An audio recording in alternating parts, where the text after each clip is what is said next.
শনিবার জঙ্গি হামলায় রক্তাক্ত হয়েছে পাকিস্তান। এবার সেই ঘটনার জন্য ভারতকে দায়ী করল ইসলামাবাদ। পাকিস্তান জানিয়েছে এই হামলার নেপথ্যে ভারতের হাত রয়েছে, যদিও ইসলামাবাদের এই দাবি খণ্ডন করে পাল্টা বিবৃতি দিয়েছে নয়াদিল্লি। রবিবার বিদেশ মন্ত্রকের মুখপাত্র রণধীর জয়সওয়াল এক্স হ্যান্ডেলে ওই বিবৃতিতে লেখেন, 28শে জুন ওয়াজিরিস্তান জেলায় যে জঙ্গি হামলা হয়েছে সেই ঘটনায় পাকিস্তান সেনা ভারতকে দায়ী করেছে।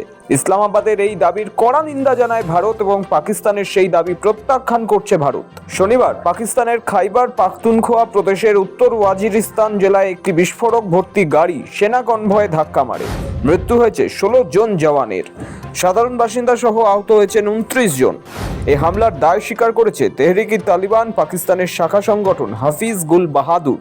পাক প্রধানমন্ত্রী শাহবাজ শরীফ এই ঘটনাকে কাপুরুষোচিত হামলা বলে নিন্দা করেছেন। পাকিস্তানের সেনাপ্রধান আসিম মুনির হুঁশিয়ারি দিয়েছেন, দেশের অভ্যন্তরীণ স্থিতিশীলতা নষ্ট করার কোনো চেষ্টা হলে তার কঠোর জবাব দেওয়া হবে।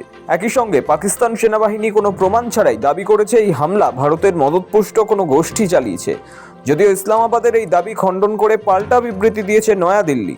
ভারত জানিয়েছে পাকিস্তানের সেই দাবি প্রত্যাখ্যান করছে ভারত। আসলে দীর্ঘদিন ধরেই পাকিস্তানের মাথা ব্যথার অন্যতম বড় কারণ এই আফগানিস্তানের মদতপুষ্ট টিটিপি জঙ্গি। খাইবার পাখতুনখোয়া, বালুচিস্তান সহ পাক আফগান সীমান্ত এই জঙ্গিদের ঘাঁটি হিসেবে পরিচিত।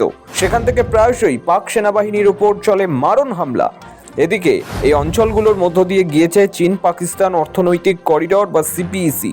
সেখানেও চীনা আধিকারিকদের উপর বহুবার হামলা চালিয়েছে ওই জঙ্গিরা। ওই অঞ্চলে লাগাতার জঙ্গি হামলায় ধাক্কা খেয়েছে পাকিস্তানের অর্থনীতিও। ব্যুরো রিপোর্ট, সময়, কলকাতা।